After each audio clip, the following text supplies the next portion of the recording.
Welcome to Archery Talk 101 podcast, your guide to better archery skills. We'll bring you the latest tips, tricks, and expert advice, but that's not all. We'll also have interviews with top archers and industry professionals and reviews of the latest gear and equipment and much more. You're talking about taking your archery skills to the next level? A coach can definitely help you with that. I've been teaching archery for over 25 years. I'm offering a free 50-minute consultation call. For anybody that would like one, please fill out the form. I'll leave a link in the description so we can get to know you a little better and see if I can help you in your archery skills. Today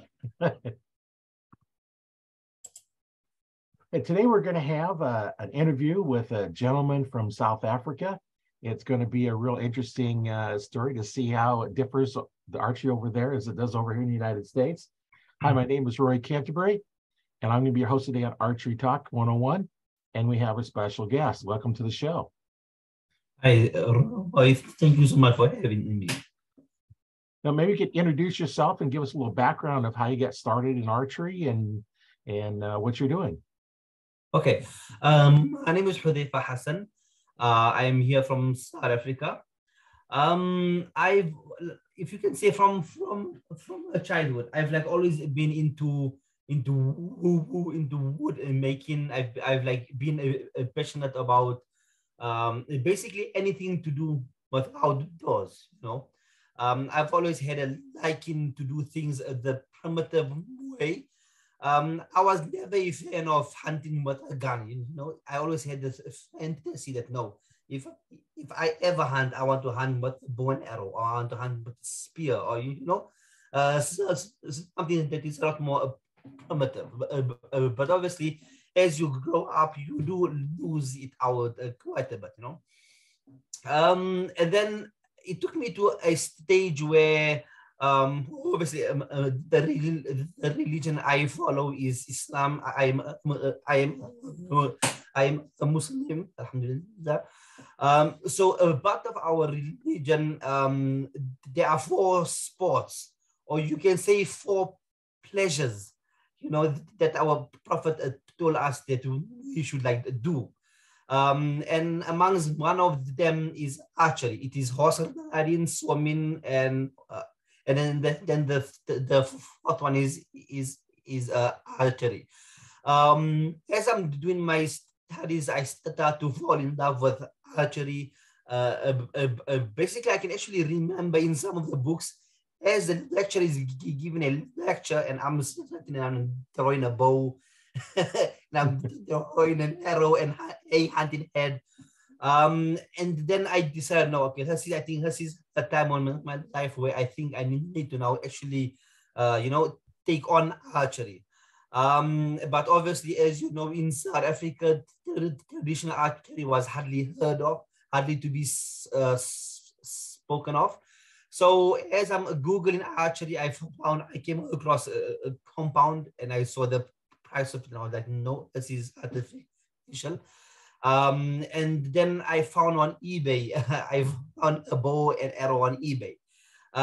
In South African rands, you can say it's around 3,000 rand for a bow. And at that time, I must have been still studying, and I couldn't afford anything at all. And from there, I said, okay, now how else am I going to have a bow? No one's just going to hand me out. No one's going to just hand me out a bow. Then I went on Google, right? And I found a website called Poor Folks. I'm not sure if it's still up and running still. So I followed a few people there on Poor Folks, and I actually followed the tutorials on like how to build a bow. I think the first bow took me like a month and a half. And I started, and I looked, and I saw a piece of oak, and from there I started hand carving it. And I'm telling you, every friend of mine that saw me, they all thought I'm like insane. How am I going to make a bow and arrow out of just a normal piece of oak? Then I went home, and my grandfather had a small machine that helped me out to to do the carving. And like even there, my dad also told me, he said, you're wasting your time. You're spending hours and hours every day and you're trying to do something that's not even possible. But anyways, I just stood. I was quite firm on it, and I think after around 2 months, I finally built myself a bow. And that was the first bow I've ever had. It was made out of oak. It was a long bow. I'm sure it was around 70 inches. So every day I go and I start practicing outside there for about half a year. Anyways, after I completed my studies in teaching, then I decided, okay, now what am I gonna do for business? And at that time there, I decided, okay, I want to actually try and sell a bow and arrow and see if I can actually make money out of it. Obviously, I have a passion. I enjoy this a lot here.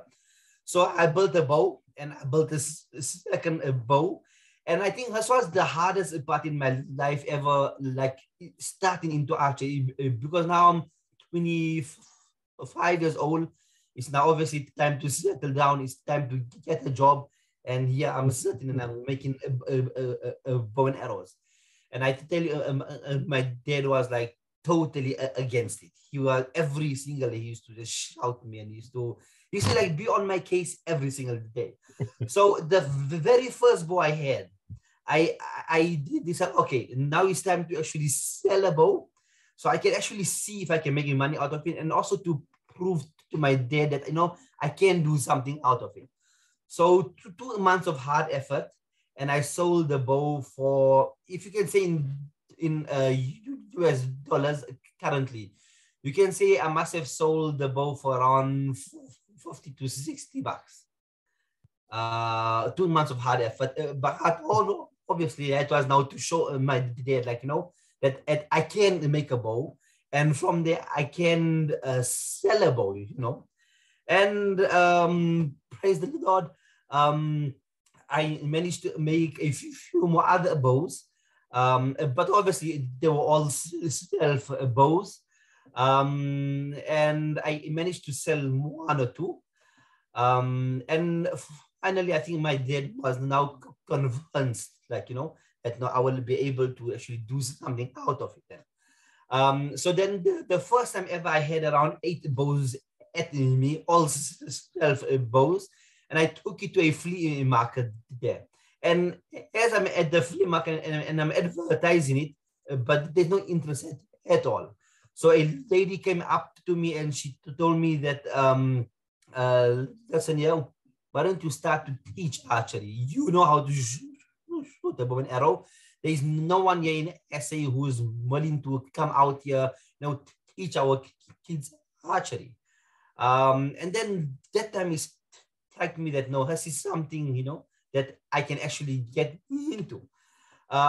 So at home, I had a bows in stock. I had a few arrows. I made handmade targets, and I started teaching archery at my.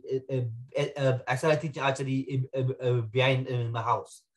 So I think that's where the name Home of Archery was basically then created. From there, I had no knowledge of archery. I had to actually go on Google, learn some tricks and terms, you know, on how to shoot a bow and how to teach and so on. Going into 2016, it was basically where I am. And then I decided, no, I need to actually take it a bit more serious. So I was lucky that there was a guy by the name of Dietmar, our doctor. Dietmar was from Austria, and he ran one of the biggest archery schools overseas. And I was actually lucky I was able to get a chance, and I spent, and I actually done an advanced archery course at him. And basically that's what helped me the most. It gave me a base. It taught me how to teach archery. He taught me basically whatever I know today. Everything is obviously taught from him. After I done the course, now I was actually happy because now I had a certificate, you know, to show that I can actually now teach archery. And you know, if you actually look back, 2016 just seems now around the corner, you know, and gratefully today we are when we are running for archery branches around South Africa. We teach in around 7 schools here in South Africa. Our club, Home of Archery, is one of the largest traditional archery clubs in the whole of South Africa. We have approximately 250 archers that are at us on a weekly base, starting from the age of 7 years old, going all the way up to the age of 74 years old. So yes, that was basically the journey of how Home of Archery was obviously created. And then side by side, obviously I was also into bow making, obviously. And then I'd done a short course, an intro course on how to make laminated bows. And in 2016, that's why I now switch over from self bows, and then I started making laminated bows. But obviously, I started on one design, and today I am happy to say that I built at least around 8 different designs of bows. Our famous bow that I have is a long bow called the Shadow Stalker. The Shadow Stalker is obviously, it has gone to America also. It has gone to Italy, it's gone to Spain, it's gone outside the borders of South Africa. So that is basically the bow that's like the highlight of the bows that I make. Yeah, that's interesting how you got started and where you took your journey. I know there'll be some people that might want to get in contact with you to get one of your bows. How would they get in touch with you? Okay, so I do have a website called homeofarchery.co.za. If you log onto my website, you will be able to see basically all the stuffs that I do sell, all the different type of bows, from long bows to hybrids to recurves to horse bows to take down recurves. So it's actually quite easily. My email addresses are there. My phone number is there. So if anybody does require a bow, they can just log on to the website. They can either order online, or they can just pop me an email, and then obviously we get started with the process. Yeah, and I'll leave a link in the description, to make it easier for them to get to you. But they can always contact, message me, and I can get to the contact information, because, it sounds like you've got quite a journey, and your bows going all over the world that you're making is definitely a nice thing to have, your journey go to, from not even having a first one to making one, and then seeing how your journey go. That's really a testament to your dedication to want to make something of this sport. Yeah, it's kind of nice that all of a sudden you got 200 people in a group in there, and it kind of all started from you just wanting to have a bow. It's quite fascinating. The time that I had a bow, I could only afford one arrow.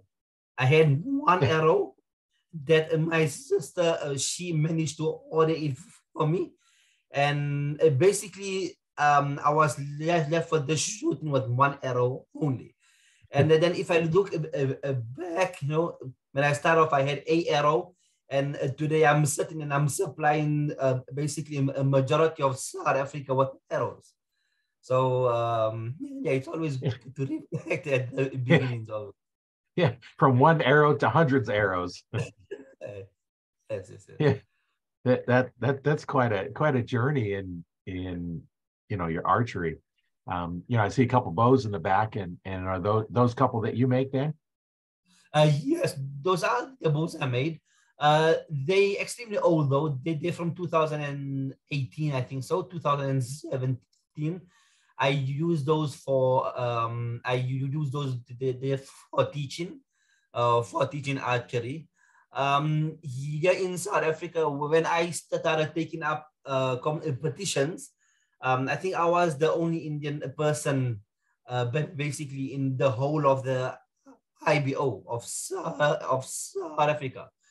So it was a challenging journey for myself, because you go there with a bow and arrow. You're the only traditional guy, and everybody else are compound shooters, and then you have to sit and deal with their comments, and how much they criticize. I can actually remember a guy told me, he said, in today's time we have aeroplanes to go overseas. You are shooting a bow, that's like taking a boat to go overseas. You need to move up on the times. Yeah, so that was also a part of one of the hardest times also. Yeah, there's a lot of traditional archers out there, and I don't distinguish between what type of archer you shoot. You have a stick with a string on it, flinging a stick. That's archery. Whether it's a longbow, recurve, compound, crossbow, it all has the same principle, and it's all just archery. And there's advantages and disadvantages to both of them. 100%. Yes. So, do you hunt with it as well? So since you can say lockdown, since the COVID hit, I've actually then had an opportunity to actually start hunting with a bow and arrow. I prefer to go on the highest level of hunting. So I don't hunt with a recurve and carbon arrows. I hunt with a long bow, a full size longbow and wooden arrows in specific. I have hunted. I think that would be the fourth year that I've been hunting. We've managed to hunt wildebeest. We've managed to hunt a buck. We've managed to hunt quite a few impalas also, and a few nyala also. So I do enjoy hunting a lot. Walk and stalk is extremely hard, especially with a long bow. I have attempted it a few times, but I was quite unsuccessful on it, because you require at least a whole week. The farms here in South Africa, and the animal just here twitch, and they are thousands of acres long, and that animal is just yeah, it kind of tough to sneak on them and get close enough with a recurve, because you don't have the range that you do with a firearm. That's kind of the difference between the two sports. With a gun, you see him, you shoot him, your hunt's over. With a bow, your hunt's just starting once you see him. Yes, it is quite of a journey. Yeah. Yeah, and over there in Africa, there's a lot of different kinds of games to hunt. What's the largest game that you've taken with a bow? I would give it to a wildebeest. The wildebeest apparently is the hardest animal to shoot because of the thick skin it has, and what I've realized also, I've even had a mistake on it also, where if you have to shoot an impala on the front shoulder, you'll easily hit him in the heart or in the lung. But when a beast, it's slightly more to the middle, And I didn't know that. So on my first hunt on the beast, we hunted, and I shot it on the front shoulder, and the arrow hit, and it's stuck in the animal, and the animal just ran away. And we've attacked it for some time, but unfortunately we were unsuccessful. Yeah, that happens. That here, with the deer, it's pretty much all the deer in the same spot, so you don't have to worry about multiple different ones. And we don't have that variety. We have the elk and the caribou and moose, and it's all kind of roughly about the same shot placement for them, for archery. But over there, yeah, that's interesting how one animal you have to shoot in one spot, another one in a different spot. Mhm. It's kind of a challenging thing. Yeah, yeah, that is real challenging. Uh, now for target shooting, do you guys run like 3D shoots over there as well? Okay, so in South Africa, there's a famous one. I'm sure in America you'll know it as IBO. Right.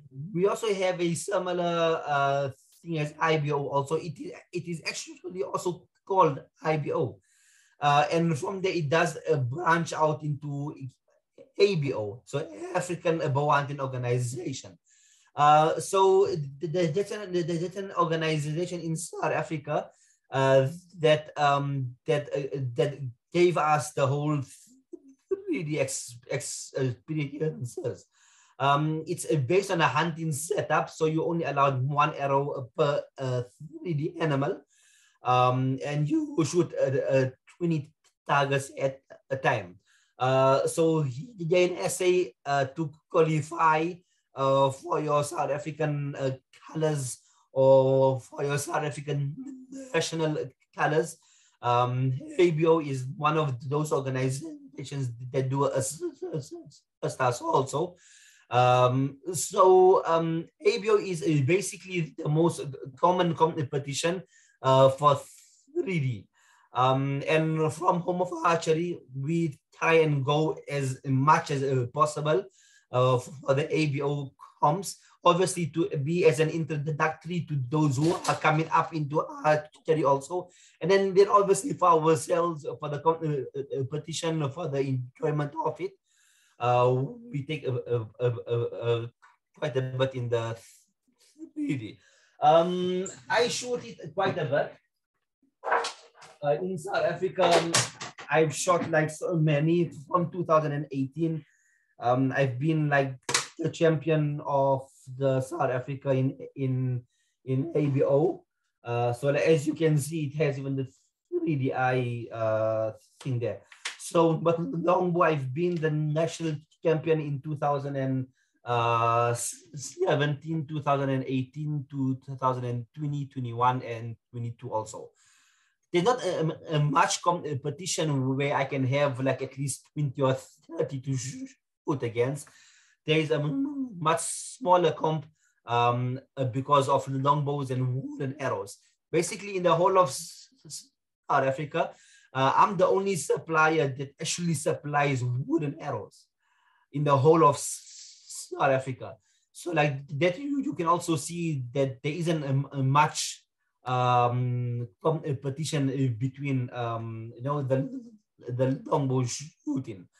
A majority of the traditionals shoot either the longbow with carbon arrows, others recurves and carbon arrows. Those hold more of the competitive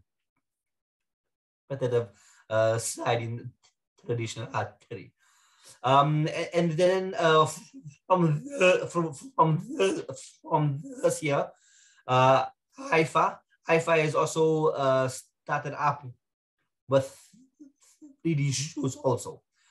So that will be the first that will actually take a part in the whole Huthaifa 3D shoot setup and the competitions and so on. Yeah, it seems like, it's no matter where you're at, archery is kind of basically about the same. You have your 3D shoots and your different target shoots and all kinds of different stuff. Do you guys do a lot of long range shooting with your recurves and longbows? Okay, so you see, with the ABO rules, longbow you will shoot a maximum of around 25 yards only. And recurves, they shoot a maximum of 35 yards only. But if you shoot Huthaifa, there you shoot 70 and 80 yards shots. On the field shoots, that's where mostly we take a part and you shoot all your long distances. On the animals, if it is on a competition, then they have specific rules that they don't go above 35 yards. The events that I host at least three inter-club competitions where I invite obviously all of our sections, all of our branches, all of our schools, and we also open it up to the balance of South Africa that want to take a part in it also. So like in the shoots I have, if you complete your basics, right? So that means if it's your first year of doing archery, I allow you to shoot only up to 15 meters. And then if you complete your advanced, then we allow you to go up to 25 yards. And once you complete advanced level 2, that's where you start shooting 50, 60, 70 yards on 3D animals also. Yeah, keep them down to where, you know, they have a little better chance of hitting them until you get a little better skill. You don't want to shoot them long ranges because you're just going to lose arrows. For sure. And because I'm the supplier of arrows, so like everybody complain and say you set it up hard because you want extra business. You know? Well, you got to make it challenging for them. So, you know, if it's real easy, then it's not much fun. I know. When I first started going to 3Ds, you know, I had a whole quiver full of arrows, and I was hoping I could finish the course of 40 targets and still have an arrow left. You know, I was like, okay, you shoot through 3, and I was like, okay, I can't find that arrow. And then you get done, and then finally, you know, keep going, and it was like, okay, I only need 1 arrow for the whole course. You know, where you're not even sure if you can make it through, and that's just, you know, as you get better, you get, you know, where you can hit better, and you know how to judge yardage, and you know, that's always the, you know, challenge is, you know, judging that yardage. The most fascinating thing for me is that I teach kids from the age of 6 years old, right? And by the time they reach the age of around 8 years or 9 years old, those youngsters are shooting around 25 meters in distance on 3D animals. And like, you know, whenever I look back at it, the best or the most joy I have is that where you can see an archer who started from the basics, from the beginning, you know, and after 2 years of doing archery at you, now they actually, you know, taking a part in all the big events in SA, and they are taking positions and so on. And for me, I feel that is where the sweetness of teaching archery actually lies in them.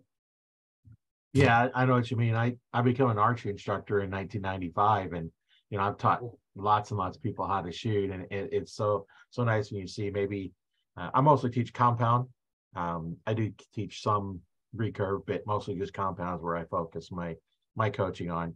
But you know, where you take it and they have, you know, like that 20 yards, they got that 6 or 8 inch group, and then you work with them, and now next thing you know, they're shooting 1 inch groups. You know, that kind of stuff is nice. And I had one guy I taught, brand new archer, never had a bow before, come in, bought a bow, taught him how to shoot, sold him his bow, taught him how to shoot. 2 weeks later, he comes in, he'd already got a Robin Hood. He's like, look what I did. I was like, yeah, that's a nice trope. I'll hang it up in my office. You know, and when you know you can, you know, you can teach people to do that, that's really cool. And my goal as a coach to teach them how to shoot better than I can shoot. Yes, for sure. That's right now. You know, I now reach a stage where those who I taught, they are now surpassing myself, you know, that they like shoot way above me. And then they always rub it in then always. Yeah, it just, you know, you just need to know how to shoot. You don't have to be, you know, the top Olympic archer that, you know, always wins all the Olympics in order to be able to teach, because sometimes those are guys that and gals that can't teach. Yeah, you know, and then you might get somebody that's not as good, but they know all the technique and see what you're doing, and they can make you improve it. And that's, you know, like you said, that's the fun part, is when you see all of a sudden their skills start developing, get better and better, and then, you know, go from there. And I know when I first started coaching, it's pretty much, I'm going to watch you shoot. I'm going to try and see what you're doing, Nowadays, with the phone and the videos, you can video it and play it back, and you can say, okay, a little bitty fine thing. It's like when I've looked some fairly top archers, their form, I'm looking at it's like, okay, I don't see a problem. I don't see it. Maybe take just a slight little tweak, and that's you're doing it at the higher level. You need somebody to look at and tweak it. It's hard to see your own self doing it. And I looked at some of the animation, it's like, oh man, that was wrong. That's not what I teach.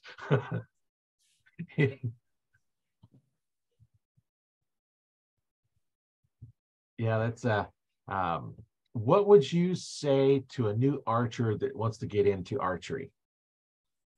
I would say don't hurry into it. Start out off slowly, take one step at a time. Many archers, they come in and they see everybody shooting 20 and 30 meters and they're like, no, I want to do it also, So I always tell them that you are still new to archery. Let's focus on the basics. Without your basics, you will not go anywhere at all, So I would always make them work and to try and perfect their technique.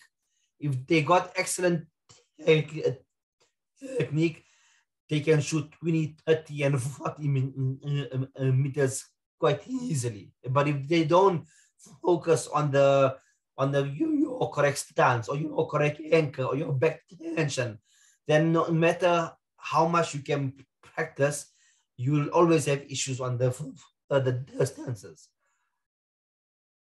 So always the basics, it always helps. Like to such an extent also, we'll be there at a competition, and like they'll be shooting amazing, and then they'll just hit a low, and they'll hit zip and a 0 here or 5, and then I'll go up to them, although they do archery now for 2 or 3 years, and I'll go up to them and I'll tell them that how about we start out off from the beginning again, draw your bow, anchor, inhale, focus on your spot, and they'll release and they just go straight and hit the bullseye, So my advice always to a new archer is just take it as slow as possible. Archery is not a sport that's done instantly. Like the Turkish archery in their manual, they have the Turkish archers of the past. They used to shoot 5 meters for 6 months. For 6 months, they should shoot only 5 meters only. And only after that, the instructors would allow them to now go further back, So always start him off slow, and you will always appreciate the result in the long term, then for sure. Yeah. What would you say to the person that says, I don't need a coach, I can learn to do it myself? I would say take your bow and arrow. I will see you to mix them. It's like and I've actually seen it. A person comes to me, they do archery for like a couple of months, right? And they like, okay, no, build me a bow. I want a bow. So I go out and make them a bow. And then 2 months later, they're like, no, I know everything. I know the basics. I have my own equipment. I will practice from home, And then he said, okay, I'll practice from home, and then I will start coming for all your competitions. And I'm telling you, that specific individual, he did not take a position after that ever again, So no matter how good of an archer you are, your archery family will always be there to support you, especially on days where you shoot horrible. And two, your instructor will always be able to take you up onto a next level, because the more you think, no, I know, the less you are aware or the less conscious you are of your errors. And I feel that's where an instructor comes in, you know. Although I'm an instructor for so many archers, I still go back to one of the other instructors, and on a weekly basis, and I ask them, come and see me, come test my form, see how I'm shooting, you know. So on a continuous basis, you can always be reminded you're doing this, you're doing that, and you can always stay on top of your level. Yeah, eventually you got to be open to be coachable. You know, even a high level coach needs some help sometimes. You know, every athlete has a coach that performs any kind of level. Yeah, no matter what sport it's, whether it's archery or golf or baseball, football, basketball, you know, race car driving. You know, you all have a coach. You got somebody that's helping you out. You know, the race car drivers, they have a whole pit crew telling them what to do. You know, like, okay, they go past, okay, you're clear. You can move over, because, you know, you need somebody helping you out, directing you, you know, keeping you online. Mm-hmm. And like the other thing I saw also, you know, if you are a part of a club, you will always stay into archery, you know. As soon as you take yourself away from that environment of where you are there on a daily basis, or where you are there on a weekly basis, and you take yourself out of that environment, what I see is that many archers start drifting away, you know. They don't pick up their bows in like a month, and then it goes to 2 months, and then they just basically actually just dies out of their lives, you know. And I think that is one of the issues I have quite a bit on the youth, you know. If it is an adult can still understand, you know, I have to still train and so and so. A youngster of 12 years, 13, 14, 15 years old, archery for them, it becomes a hobby, and then slowly they just move on to something else, you know. The successful archers that I've seen there at us are always those where the parents make sure they don't miss a single lesson of archery. And, you know, at the end of the day, you can always see the results in either our club comms, or in the ABO, or in NIFA, where they always, you know, above everybody else. Yeah, it's you just got to stay with it. You know, that's the thing is, you get out of any sport and it's hard to get back into it. And you know, that's just one of the things that you got to do. Now, when you practice, or when you have any of your students practice, do you have them shoot lots of arrows, or do you have them, you know, like shoot less arrows but try and make sure they're perfect arrows? Okay, so we actually structure our lessons on a monthly basis, right? If you have to take a 10-year-old, you know, and you tell him, okay, there's a target, shoot for me, you know. After one lesson, two lesson, third lesson, he's gonna get a bird of it, because to him, you're doing the same thing every day. It doesn't really make any sense to him. He don't get any enjoyment out of it, you know. So the lessons I have is the first week, I will focus on the technique, all right? On the technique of archery, your basics.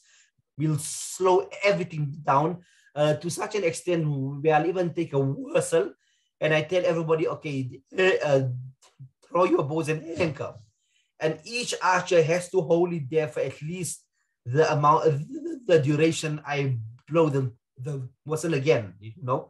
So in that time, it helps them focus on the anchor, the back tension, and it starts building them up on strength also, you know. So I'll do these type of drills on the first lesson of like every month, you know. And then the second lesson, I will then do gap shooting. Gap shooting to assist them to perfect their gaps, you know, to make sure they are able to apply the gap at all the distances, high, low. But at the same time, we don't do the same activity of just hitting a target. we'll either use balloons or we'll use those small paper cups, or we'll do a game called X and O's. So each lesson will always change it, but obviously having fun at it also, and at the same time hidden, there will always be an agenda to either assist them on the aiming or assist them on the concentration and so on, And then the last lesson of every month is always known as a fun activity. So basically we will do, like, I say, a game called Archers vs Zombies, where we hunt out those zombies and we stick them on the targets, and you do a course, you team up and you see who can shoot the most accurate, at the distance that they are at, either on the basics or in advance, or we'll do aerial targets, or we'll do moving targets, So there's always one lesson of every month where you focus on your technique, and you get one lesson every month that focus on your aiming. And then you always got one lesson where you can just basically have fun at it. And alhamdulillah, we've had some success at it, where even a child of 7 years and 8 years old, they've always been engrossed in archery, and you don't have a section where a child say, no, this is now too boring now, because every lesson we always change it around, we always make it an exciting, event for our archers. It's so nice to start them young. I know my kids, they all started when they're about 5 or 6 years old, and I know my youngest, he was in Cub Scouts, and I had their little pack come up and at the range and do some shooting. That's when I owned a sporting goods store with the archery in it, and he shot there, and then he ended up shooting all day long. He'd go in there and shoot for hours, and he just had a whole pile of arrows. He might have 20 or 30 arrows, and he'd just be shooting them all day long. You'll pull them and shoot them, pull them all day long. In fact, he learned enough that when he got to one of the scout camps, they're in line, and he raised his hand, and the guy running the range for the scouts comes, what's up, Jerry? And he says, Jerry tells him, knock points off on his bow. This is a Cub Scout. This is like 7-year-old, knows that the bow's not set up right. They learn quick, and teach them young, and then it's always a sport they can always pick back up. If they drop out, I've talked to several people that when they're younger, they're into it, and things happen, they're out of it, and then they get back into it. That's something that you get it when they're young. And now kids, we're fighting against the thumb exercise games, where you just, yes. They'd rather go on the Nintendo or the Wii or something and do archery on there instead of grabbing a real bow and put it in their hands, Like a part of my whole idea behind archery is that how can we gather the youth, How can we take them off the streets or out of their homes, off the couches, off the TVs, off their cell phones, and indulge them into a sport where it actually benefits them, And that has been basically one of my highest focuses also. Yeah, it's always fun to get out there and work with the kids and even adults. The adults sometimes can be a little harder to work with. Sometimes yes, sometimes not. You probably run into that. Some adults just like, I know everything. You can't teach me nothing, and it's like, okay. When I was doing a lot of teaching, because I worked at both Bass Pro and Cabela's, in archery departments, and you start talking to somebody, and you learn real quick, I'm not going to help this guy out. Or this Lyra or whatever, and they just their attitude says, I know what I'm doing, you can't help me, and then you don't, and others like, oh man, why am I struggling? It's like, well, you change this and this, you can improve. And then they change it. And they're like, oh, cool. What else can I do? Yeah, those are the ones you want to work with, and you get knack. You've been teaching for a while. You kind of have a knack of picking up when somebody is going to be open and coachable, and you can actually get there from the first session that they have. Um, one of my oldest, the oldest archers I have. He's now 74 years old. He started on the basics. He completed the basics. He completed advanced, and he completed advanced level 2. At 74 years old, he's shooting a 50-pound bow, and he actually competes against those who are 30 and 20 years old. And surprisingly, he gives them a hiding, and what he tells me, if like anybody has to ask me a success story, he will be specifically a success story I have. So like he tells in me that that looks like his internet went out. So yeah, he said sometimes the power goes out, and that's kind of what happened here. So I imagine he got disconnected. So it was great talking to him. Don't know if he'll be able to connect back in or not. So we'll stay on a couple more minutes. But yeah, it was definitely interesting talking to him. He's got quite a story over there in South Africa. Starting out, a young kid wanting archery and can't afford one and making his own. That was interesting. And then now he's supplying all the wood arrows for especially South Africa there. So that's quite a thing. That's something you can do when you start digging in, and you have a passion for something and you just dig in and go. I don't know if he'll get a chance to hook back up, but he says sometimes the power goes out, might be out for a couple hours. But we had a good conversation. We lasted about 45 minutes for his power went out. So yeah, it's if you have any questions on anything like that, if you're looking for some archery equipment, like I said, I'll leave a link to his site in a description for this. And if you're watching one of the videos, then I'll leave link in the description there. And then if you don't see it, just message me, and then I can help you out. And we talk about I was an archery coach since 1995, taught lots and lots of people. And one of the things that I offer for those that are interested in archery, learning a little bit better, I do offer a 15-minute consultation call. I'll leave a link in the description on the form to fill out to see if it's might be for you. I only have rooms there for so many, so make sure you fill it out to answer all the questions. And if it's something that works for both of us, we can do it. It may or may not be for you. We won't know until we get on the phone.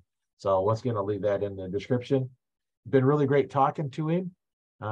We kind of missed out a couple of closing thoughts, but it's that's what it is when you're talking somebody over the internet, and you're in Nebraska, United States, and he's over in South Africa. Wow, looks like he's joining back in. Well, welcome back.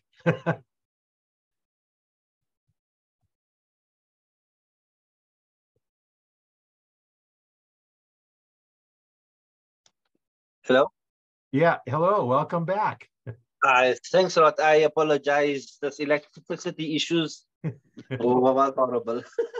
Yeah, that's kind of what I thought. So I just kind of kept talking a little bit, hoping you'd come back in, and because I wanted to get some kind of closing thoughts or something too, on what your thoughts are on archery, where you plan on taking archery in the future. What are your plans on that? All right. So our whole plan on here is obviously to reach an international level.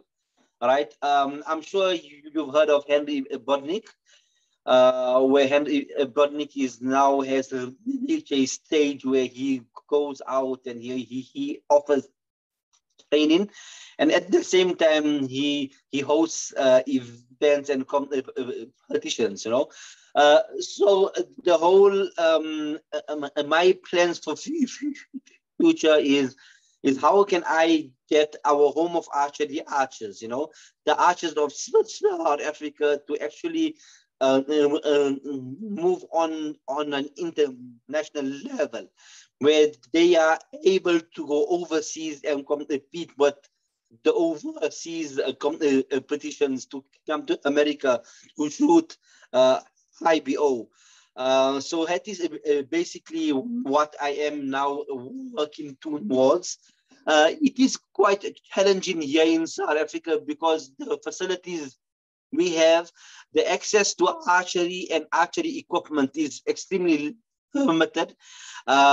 Basically, you can say everything for archery we import from America or from overseas, so we are still growing into archery. I am a dealer for bear paw. So I'm trying my utmost best that how can I actually revive traditional archery here in South Africa again. So yeah, I would say the main goal I have is to try and get our archers on an international level and be able to take their passion, and go with it and represent South Africa across the globe. That's a big goal.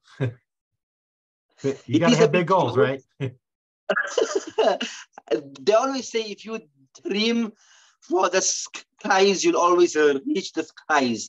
If you dream for the stars, you'll always reach the stars. But if you dream for heaven, you will be able to always reach it. So I always keep my thoughts high, and I always try to make as much effort as possible that I can, to take it there. We are lucky because Huthaifa is hosting their 2025 World Championships here in South Africa. So this gives us an excellent opportunity where we can actually take our archers.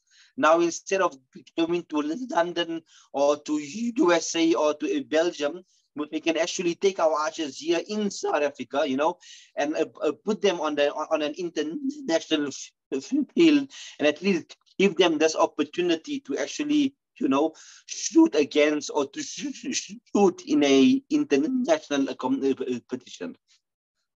Oh, that's really good.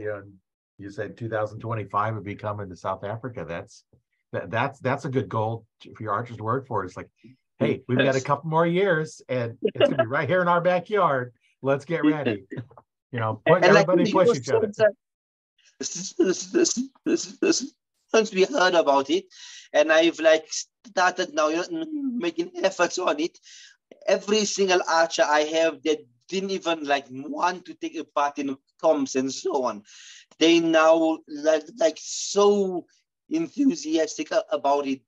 All they can now talk about is preparing for 2025. Yeah, when it comes to your home to do it, it gives you an extra incentive to do it, because some people just I don't want to travel to the United States or London or wherever. I don't want to travel that far, but now it's like I could drive to wherever it's at. I don't have to get on a plane to fly for hours and hours. I can just drive for a few hours and be there, and that makes it a lot more exciting when it's right in your own backyard, basically. Yes, for sure. So that is our goal, and I hope we are able to do at least something, in 2025. But obviously, I still have another long way also. So I am going to be making quite a lot of effort on it also. Yeah, and even if you don't compete, just being there's something about being in one of those high level events that you just get so much out of it. You see the other archers, you see what they're doing, and you can watch what they're doing. Find somebody that you've been watching, and now you can go actually see them in person and say, okay, watch what they're doing. And a lot of them, if they're not in the middle of the competition, you know, they're probably not going to talk to you right before they get on stage, you know, to go shoot. But after they're done, yeah, a lot of them are going to be willing to talk to you, ask them questions. You know, a lot of the archers, you know, it's like you ask me a question, I'm going to help you, you know, best I can. And you know, that's why, you know, on my 3D rig, I have my instructor patch on there. You know, if there's somebody, you know, has a question, they know I'm an instructor, they can ask me. You know, when I'm down practicing, I just don't go say, hey, I can make you shoot better. I can make you shoot better. You know, I'm not going to shoot. You know, if we get in conversation, it's like, hey, you know, maybe try this or something. And you know, but I don't, you know, say, hey, you know, you're doing it wrong. Because that's the best way to say, yeah, I'm doing it just fine. Go away. Yes. And it would also be a good platform for me to also advertise the bows that I'm building also, and I think I do require quite a bit of the international scope also. I do send a few bows overseas, but not as much as I would like to, you know. So hopefully this national competition, it would hopefully help me also, you know, to show off the equipment I have, to show off the bows that I am building, you know, and to try and get obviously the bows, you know, into the hands of those archers also. Yeah, and that's a good marketing player where you take some of your bows and some of these archers. It's like, hey, see how this feels. Let me know. You know, what do you like about what do you don't like about it? And they might just say, you know, you change this little thing here, it fits me perfectly, or it's like, man, it fits me nice. And then like, hey, use it in competition if you want. You know, you know, they used your bow to win. Now, a lot of them may not want to change bows in the middle of it, but you know, hey, if they like the way it shoots and they're shooting good with it, hey, why not, right? For sure. I have one of my guys here is from Cape Town, and he tried out the bow that I have, and then he was like, "Okay, I'm going to the indoor World Championships in London, 2023, build me a bow, you know." So like head on, he made me build him a bow, and now he's going to take that bow all the way to England, and he's going to now take a part in a shoot now. So that's cool. Yeah, that's cool. Yeah, especially when he goes over there and he wins. And they got your name on the bow, and it's like, okay, this guy made the bow for me. You can make yours too. Yes, for sure. Well, what do you have like parting thoughts for the day before we end the podcast here? Okay, so like as a coach to coach, right? This was an advice a person gave to me before I started this whole archery thing, you know. In South Africa, we have, like, you know, if something new comes up, everybody wants to do it, you know. Like I started teaching archery, and within half a year of me teaching archery, around 10 different people also started teaching archery, you know. So this guy's advice to me was, do it with a passion, you know. Teach archery with a passion, and don't teach archery as a means of income. You know, if you're going to go after the money, you receive the money, but you're not going to get your archers, you know. But pour your heart into the teaching. Teach archery for the benefit of them, and not but the mind of the mindset of how I can earn, you know, extra bucks, you know. So that was his advice to me, and till now, I always try to keep it in mind that do it for the passion. Don't teach archery as a source of income, you know. Always keep it as a passion. Anything that's done with a passion will always lead you on the path of success, for sure.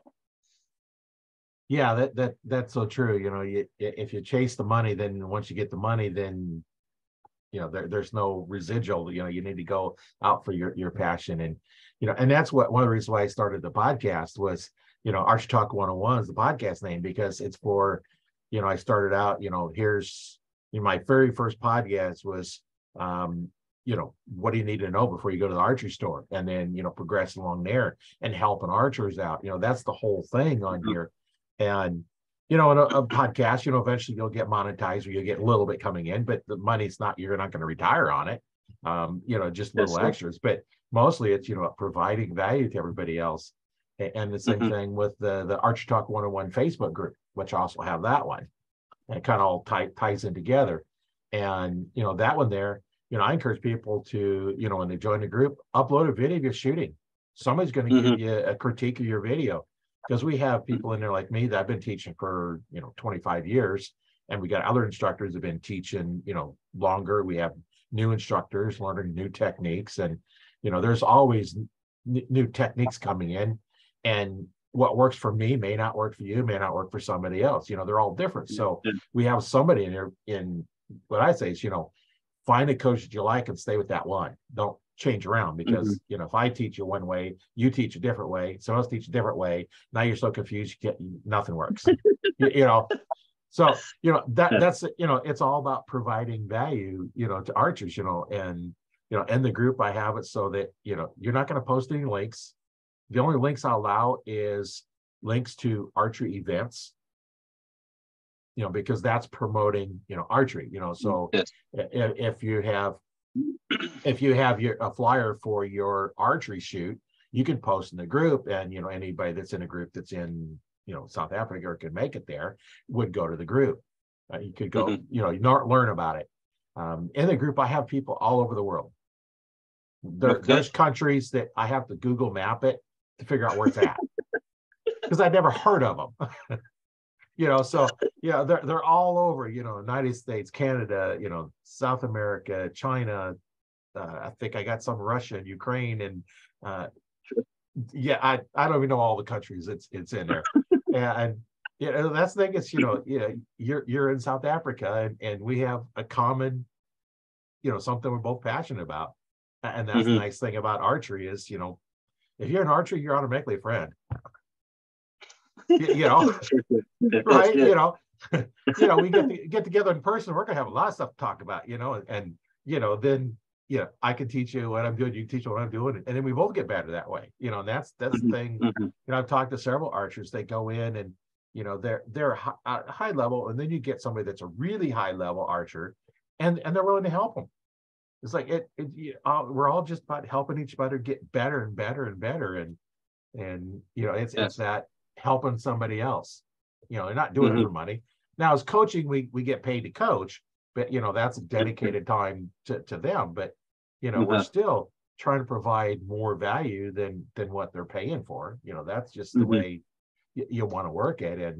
And like the old saying, it's like, you help enough people get what they want, you get everything you want. It'll come back. For sure. That's always something that you want to look at. Is like, how can you help somebody else? And some people don't understand that. It's like, I'm giving away all this stuff for free, and this is, well, why are you not charging for it? Well, because I'm going to give it away. I give enough where they're going to say, hey, if I'm giving that away, what do I know that I'm not telling you? I want to know what you're not telling me. And there's always something, I may have told you everything I know. I may not have, but, and I, teaching, one of the things I learn as I'm teaching, I studied martial arts for 20 plus years. And, even though you're teaching, you're learning as you're going along, because, everybody has a problem. You teach a technique, whether it be martial arts, whether archery or whatever technique, teach your technique, and it's not working for them.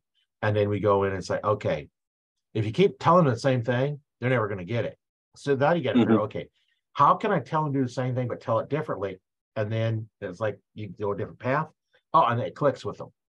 Yeah, and that's part of, you know, as a coach, you know, you've coached a lot of kids in there, and you can see one person's not getting it. Okay, what do I have to do different? You know, they're not understanding this, and you know, we all just kind of shift around, and you know what's working for them, and you know what's worked for one may not work for somebody else, and we just learn it. For sure. Well, it's been real great talking to you. You know, we lost you for a couple of minutes. You got back on. That was good. So, once again, my name is Roy Canterbury. I've been your host today on Archer Talk 101, and we had a good conversation with, I never could figure out how to pronounce your name. It is Huthaifa Hassen. Huthaifa Hassen. I have trouble with some of these names. I don't say them all the time. So anyway, it's been great talking to you, and we'll see everybody in the next one. And we want to make sure that you get in here. Remember, I'll put links in the description how to get a hold of him if he wants a bow or anything from him. I'll put that link in the description, and it'll be great talking to you.